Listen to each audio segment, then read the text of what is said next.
गीतों के बोल बड़े अनमोल, सुनो इनकी कहानी, जानो इनका मोल। गीतों के बोल बड़े अनमोल, गागर में भरा है सागर, किया गीतों में अध्यात्म उजागर। गीतों के बोल बड़े अनमोल। नमस्कार और स्वागत है आप सबका विश्व शांति दर्शन के प्लेटफॉर्म पर।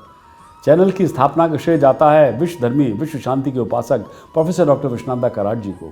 आप देख रहे हैं गीतों के बोल बड़े अनमोल और हम ढूंढ रहे हैं हिंदी फिल्मी गीतों में छिपा हुआ अध्यात्म। पिछले हफ्ते हमने चर्चा की थी फिल्म साजन बिना सुहागन के गीत मधुबन खुशबू देता है इस पर। आज जिस गीत पर चर्चा होगी उसके गीतकार हैं साहिर लुधियानवी, जिनके विषय में आपसे मैं बहुत कुछ साझा कर चुका हूँ इससे पहले भी। हम जिस दुनिया में रहते हैं ना, उसके बारे में सदियों से कवियों और शायरों की राय बनी रही है। वे अक्सर समाज को आईना दिखाते हैं। साहिर लुधियानवी एक ऐसी शख्सियत हैं जिनकी अमर कविताएं उनके निधन के दशकों बाद भी लोगों के दिलों पर राज करती हैं। साहिर, जिन्होंने हिंदी और उर्दू में कविताएं लिखी, अपने गीतों से हिंदी सिनेमा के संगीत को भी गहराई से प्रभावित किया, कुछ प्रेम की अभिव्यक्तियों से और कुछ सामाजिक कुरीतियों पर प्रहार करके। तो क्या वो एक क्रांतिकारी थे या एक शाश्वत रोमांटिकवादी, एक जनकवि या एक आर्मचेयर एक्टिविस्ट? सोचिए, ये ऐसे संदेह हैं जो उनकी कविताएं पढ़ते समय हमारे सामने आते हैं। साहिर की खूबी यह है कि आप उनके काम को एक शैली में सीमित नहीं कर सकते। उन सब का हिस्सा है वे कविताएं। साहिर को उनके गीतों, प्यार और अलगाव के मोह भंग और अमीर गरीब के बीच की खींचतान के लिए भी याद किया जाता है। जब वो सामंती समाज पर हमला करते हैं ना, तो वो अंधेरे की सच्चाइयों को उजागर करते हैं, और जब वो सामने उज्जवल रोशनी दिखाते हैं तो आशा की भावना पैदा करते हैं। उनका हर गीत, चाहे वो प्यार के बारे में हो या जुल्म के बारे में, रोमांस की झलक देता है। फिल्म प्यासा का वो सदाबहार गीत, ये महलों, ये तख्तों, ये ताजों की दुनिया, ये इंसान के दुश्मन समाजों की दुनिया, ये दौलत के भूखे रिवाजों की दुनिया, ये दुनिया अगर मिल भी जाए तो क्या है, एक खूबसूरत कल की उम्मीदों से भरा हुआ ये गीत है। ये महलों, ये तख्तों, ये ताजों की दुनिया, ये इंसान के दुश्मन समाजों की दुनिया, ये दौलत के भूखे रवाजों की दुनिया, ये दुनिया अगर मिल भी जाए तो क्या है, ये दुनिया अगर मिल भी जाए तो क्या है। साहिर ने अपनी रचनाओं में सुखों को जोड़ते हुए अपनी पीड़ा को विद्रोह के रूप में प्रस्तुत किया। साहिर का जन्मजात गुण उनकी सच्चाई थी। यदि आप उस सच्चाई को समझने की कोशिश करेंगे तो आपको उसमें प्यार मिलेगा, और उस प्यार में डूबने की कोशिश करेंगे तो आपको उनका विद्रोह समझ में आ ही जाएगा। शायर और अलीगढ़ मुस्लिम यूनिवर्सिटी में उर्दू के प्रोफेसर डॉक्टर सिराज अजमली कहते हैं कि साहिर ने उर्दू शायरी को एक नए अर्थ दिए। कुछ पहले उर्दू शायरी सीधे तौर पर ऑपोजिट सेक्स को संबोधित नहीं करती थी, लिंग का खुलासा नहीं किया जाता था। जैसे तुम आ रहे हो या तुम कह रहे हो, जो लोग लिंग को स्पष्ट रूप से संबोधित करते थे उन्हें प्रगतिशील कहा जाता था। मजाज लखनवी प्रगतिशील लेखक आंदोलन में सबसे आगे थे और साहिर इसे और आगे बढ़ा रहे थे। उदाहरण के लिए, कभी कभी मेरे दिल में एक ख्याल आता है, साहिर के इस रूह कंपा देने वाले गीत ने एक तरफा प्यार और लालसा को फिर से परिभाषित किया और अमिताभ बच्चन को एंग्री यंग मैन से एक रोमांटिक हीरो में बदल दिया। कभी कभी मेरे दिल में ख्याल आता है कि जैसे तुझको बनाया गया है मेरे लिए, कि जैसे तुझको बनाया गया है मेरे लिए। आज जब सोशल मीडिया समाज को धर्म और राजनीति के आधार पर बांट रहा है, तब साहिर के गीत सामूहिक चेतना के निर्माण में मदद कर सकते हैं।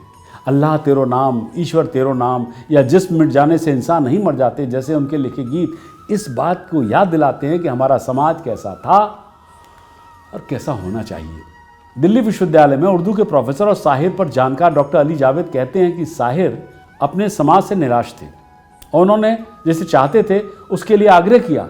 ये गलत धारणा है कि उनकी कविता केवल युवा दर्शकों के लिए है, ऐसा नहीं था। आमतौर पर लोग रोमांस को रूमानियत समझ लेते हैं। कोई भी कवि जो दृष्टिकोण में क्रांतिकारी है उसे रूमानियतवादी होना होगा। रोमांटिसिज्म का संबंध कवि की कल्पनाशील समझ से है। देखा जाए तो शायर उन सभी को प्रेरित करते हैं जो शांतिप्रिय और युद्ध विरोधी हैं। प्रोफेसर जावेद इस बात पर भी जोर देते हैं कि शायर अपने आप में एक एक्टिविस्ट थे। ये आवश्यक नहीं है कि एक एक्टिविस्ट को सड़कों पर झंडा लेकर ही उतरना पड़े। एक कलाकार की पहचान उसकी कला में सक्रियता से होती है। अपनी कविता परछाइयाँ में शायर अपनी प्रेमिका को संबोधित करते हैं और विश्व के मामलों की स्थिति पर भी जोर देते हैं प्रेम के साथ साथ। इनकलाबी शायर के सुनहरे दौर में शायर ने अपनी लेखनी में मर्यादित मानवीय मूल्यों को महत्व देते हुए एक नई सांस्कृतिक धारा को उकेरा। उससे उभरा शायर के जीवन का एक अस्पष्ट पहलू जिसकी आलोचना होती है वो था उनका प्रेम प्रसंग। प्रोफेसर डॉक्टर अली जावेद का मानना है कि उनके रिश्तों के ब्यौरों को बड़ा चाहकर पेश किया जाता है और बेवजह महत्व दिया जाता है।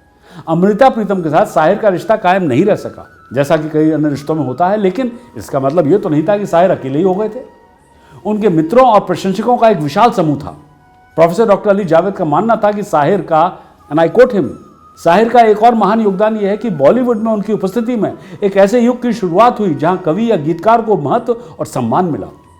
उससे पहले कवि को उचित मान्यता नहीं दी जाती थी। शायर की वजह से उर्दू कवियों को बॉलीवुड में उचित श्रेय दिया गया। शायर का क्रांतिकारी रुख आज भी उतना ही प्रासंगिक है जितना 7 दशक पहले था। सत्ता का चेहरा बदलता है, असहमति का तरीका भी बदल जाता है, लेकिन उनके शब्दों की आत्मा अभी भी बरकरार है। प्रत्येक कलाकार, कवि और गीतकार का समाज, रिश्तों और रीति रिवाजों के बारे में अपना एक दृष्टिकोण होता है। शायर अलग नहीं है। वो समाज के प्रति अपनी चिंता इस तरह व्यक्त करते हैं कि मानो आपसे बात कर रहे हो। बातों से याद आया कि बातों बातों में तो भूल ही गया कि डॉक्टर सुनील देवधर और रिद्धि शाह हमारा इंतजार कर रहे हैं आज के लिखे साहिल लुधियानवी के गीत पर अध्यात्म की चर्चा के लिए। चर्चा के बाद आपसे फिर भेंट होगी। आप देख रहे हैं गीतों के बोल बड़े अनमोल। गीतों के बोल बड़े अनमोल। नमस्कार और स्वागत है आप सभी का विश्व शांति दर्शन पर। आज हम चर्चा करने जा रहे हैं एक नए गीत पर। इस गीत की पंक्तियों में छिपे आध्यात्म पर बातचीत करने हमारे साथ एज यूजुअल मौजूद है डॉक्टर सुनील देवधर जी। सुनील जी एक सेलिब्रेटेड लेखक ही नहीं बल्कि एक कवि, गीतकार और अनुवादक भी है। In fact this are only a few of feathers in his cap. नमस्ते सुनील जी, स्वागत है आपका। नमस्कार, धन्यवाद। लेकिन मैं आप सभी को बताना चाहती हूँ सुनील जी की पुस्तक बड़े अनमोल गीतों के बोल, जिस पर हमारा यह प्यारा सा प्रोग्राम आधारित है, और हाल ही में अभी सुनील जी ने एक और नई पुस्तक लिखी है जिसका नाम है गीत फिल्मी है लेकिन। ये पुस्तक भी गीतों के पीछे छिपे आध्यात्म को ढूंढ रही है। तो बधाई हो सुनील जी, बहुत बहुत बधाई। बहुत बहुत धन्यवाद। तो चलिए आगे बढ़ते हैं अब अपने प्रोग्राम की तरफ। जी सुनील जी, हमारा आज का गीत है लागा चुंदरी में दाग। ये गीत 1963 में रिलीज हुई मूवी दिल ही तो है से है और इसके गीतकार है साहिल लुधियानवी जी। तो सुनते हैं इस गीत की पहली पंक्तियां। लागा चुनरी में दाग छुपाऊं कैसे, लागा चुनरी में दाग, चुनरी में दाग छुपाऊं कैसे, घर जाऊं कैसे, लागा चुनरी में दाग छुपाऊं कैसे, लागा चुनरी में दाग। हो गई मैली मोरी चुनरिया, तोरे बदन सी कोरी चुनरिया, हो गई मैली मोरी चुनरिया, तोरे बदन सी कोरी चुनरिया। हाँ जाके बाबुल से नजरे मिलाऊं कैसे, घर जाऊं कैसे, लागा चुनरी में दाग छुपाऊं कैसे, लागा चुनरी में दाग छुपाऊं कैसे, लागा चुनरी में दाग। सुनील जी, ये गीत एक बहुत ही आइकॉनिक गीत है। इसके नए नए वर्जन्स भी बने हैं ओवर द इयर्स, लेकिन इन पंक्तियों से आध्यात्म से कैसा नाता है? जैसा कि आपने कहा कि इस गीत के अलग अलग रूपों में भी कुछ चर्चाएं इसकी हुई हैं और ये गीत मूल रूप से आपने कहा कि शाहिर का है, लेकिन ये भाव जो है वो कबीर का है, क्योंकि कबीर ने ही पहली बार इस बात की चर्चा की, लागा चुंदरी में दाग छुपाऊं कैसे। अब यहाँ कई शब्द आए और कबीर ने बीजक लिखे, साखियाँ लिखी, दोहे लिखे। कबीर की साखी के बारे में कहा जाता है कि साखी आँखी ज्ञान की, साखी आँखी ज्ञान की, समुझ देख मन माही, बिन साखी संसार का झगड़ा निबटत नाही। तो उस साखी को जिस तरह से साहिर ने समझा और उसने उसी विचार को कबीर के जो का त्यों इस गीत में प्रस्तुत किया है। अब यहाँ शब्द आए, लागा चुंदरी में दाग। चुंदरी क्या है, दाग क्या है, और बाबुल से नजरें मिलाऊं कैसे। बाबुल क्या है, नज़र क्या है। तो इस सब की व्याख्या कबीर ने जो है वो साखियाँ भी लिखी, कबीर ने दोहे भी लिखे। कबीर की ही एक पद रचना है जिसमें वो कहते हैं झीनी झीनी झीनी चदरिया, और उसमें कहते हैं ज्यों की त्यों धर दीनी चदरिया। तो कबीर का जो भाव है वो यही भाव है कि यहाँ जो बाबुल है वो ईश्वर है, बिल्कुल। यहाँ जो चुनरिया है वो आत्मा है, यहाँ जो दाग है वो माया मोह में लिपटे हुए व्यक्ति के बारे में बात कर रहे हैं। तो इन सब बातों की चर्चा जब इस गीत के माध्यम से और प्रतीकों के माध्यम से हो रही है, तो निश्चित रूप से जब आपने कहा कि इसमें अध्यात्म कैसा है, तो इसमें तो अध्यात्म भरा पड़ा है, यही बात है। सुनील जी, आपने कबीर की साखी बताई तो जी, लेकिन उनका भाव तो बताइए। भाव तो यही है। और जब आपने साखी की बात कही तो कबीर की बानी इतनी आसानी से समझ में नहीं आती। बिल्कुल। कबीर बानी अटपटी, झटपट लखा न जाए, जो ताको झटपट लखे सारा झगड़ा मिट जाए। वाह। तो कबीर की तो वाणी ही ऐसी है।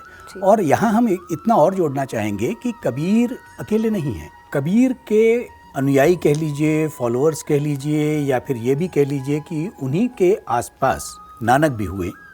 बंगाल में लालन फ़कीर हुए, जो कबीर से 200 साल बाद के हैं, लेकिन उन्हें बंगाल का कबीर कहा जाता है।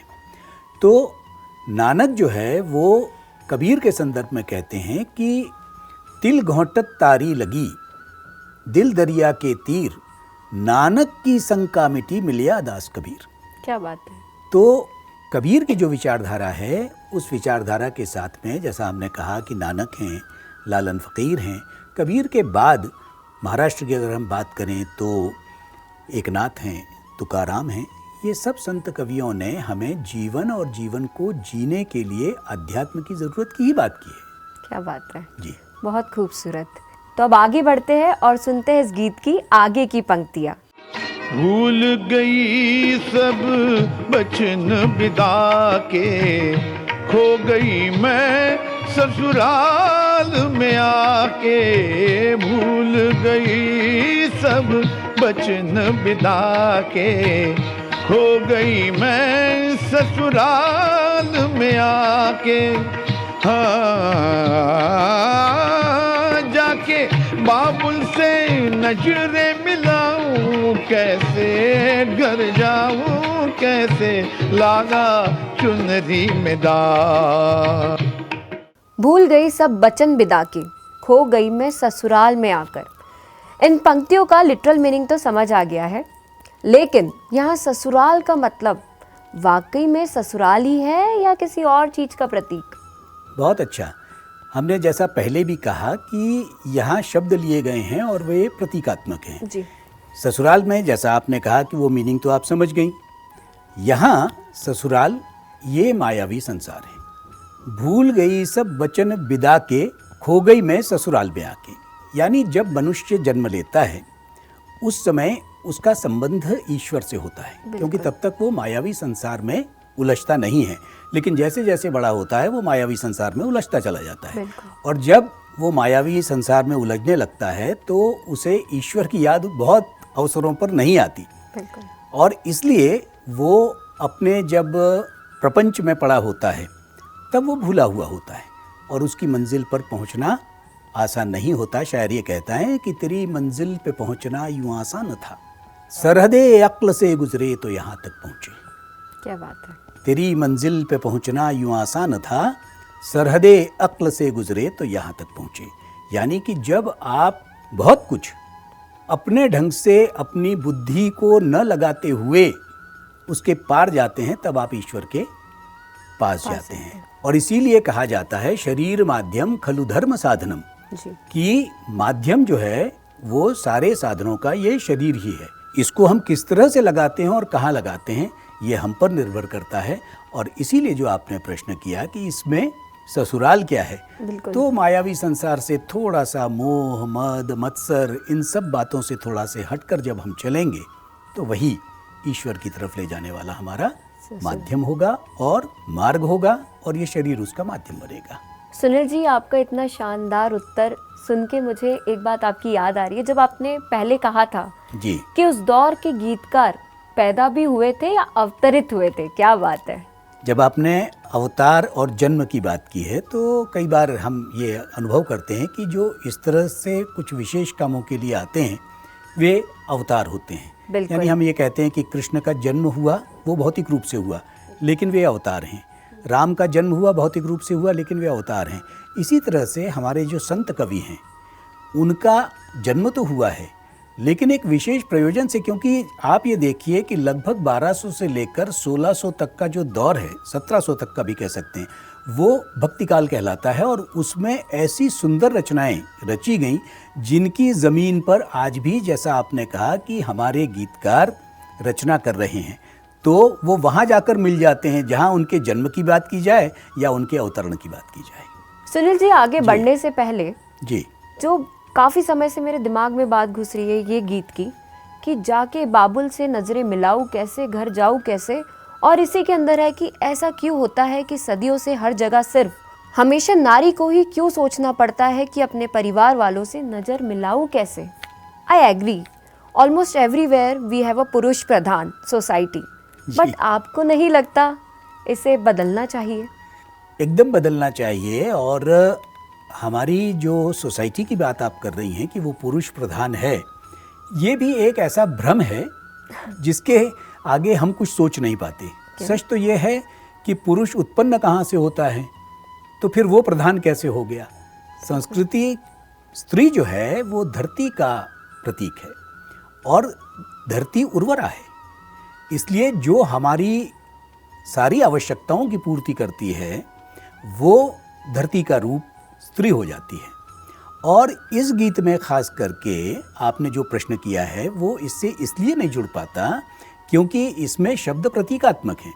यहाँ ससुराल जो भौतिक रूप से ससुराल है वो नहीं है, यहाँ ससुराल जो है वो मायावी संसार है। और बाबुल जो है वो भी, जैसा हमने कहा कि वो पिता नहीं है, बाबुल जो है वो ईश्वर है। इसलिए प्रतीकात्मक रूप से यहाँ उन शब्दों की व्याख्या की गई है।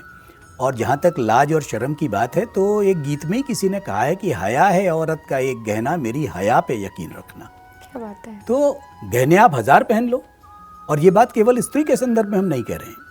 आप अच्छे बहुत कपड़े पहन लो, लेकिन अगर आप में उस तरह का अदब नहीं है, अगर आप में उस तरह की लज्जा शर्म या बर्ताव नहीं है, तो लाख गहने भी पहन लो आप तो भी आप अच्छे नहीं होगे। बिल्कुल। इसलिए ये बात इस ढंग से ली जानी चाहिए, न कि जैसा आपने कहा कि हर बंधन स्त्री के लिए क्यों है। बंधन सबके लिए है, वो स्त्री हो या पुरुष हो। क्या बात है जी। तो सुनील जी, इसी के साथ आगे बढ़ते हैं और सुनते हैं गीत की अगली पंक्तियाँ। कोरी चुनरिया आत्मा मोरी, मैल है माया जाल, जी। वो दुनिया बाबुल का घर, ये दुनिया ससुराल। ससुराल में कोई ज़्यादा दिन तो रहता नहीं। अगर दामाद कभी जाते हैं अपनी ससुराल तो बहुत ज़्यादा दिन नहीं रहते, और अगर रहते भी हैं तो अच्छा नहीं माना जाता। उसी तरह से ये दुनिया है, जब उसको कहा जा रहा है कि ये ससुराल है, और ये तो तय है कि जो आया है उसे जाना है। इसलिए जब ज़्यादा दिन यहाँ नहीं रहना है और जितने दिन के लिए हम आए हैं तो उसका सदुपयोग क्या करना है, वो है ईश्वर की आराधना, वो है ईश्वर की भक्ति। Welcome back. उम्मीद है आपको आज के गीत पर हुई चर्चा पसंद आई होगी। अगली बार इसी गीत के बचे हुए भाग पर डॉक्टर देवधर की मदद से ढूंढेंगे अध्यात्म। सब्सक्राइब कीजिए, शेयर कीजिए, पसंद आए तो लाइक कीजिए और देखते रहिए अपना पसंदीदा प्रोग्राम गीतों के बोल बड़े अनमोल, ओनली ऑन विश्व शांति दर्शन। बोल बड़े अनमोल, सुनो इनकी कहानी जनन का मूल, हमारे साथ चलते जैसे साया है, कि तुम छुपा जीवन यही सच्चा काया है।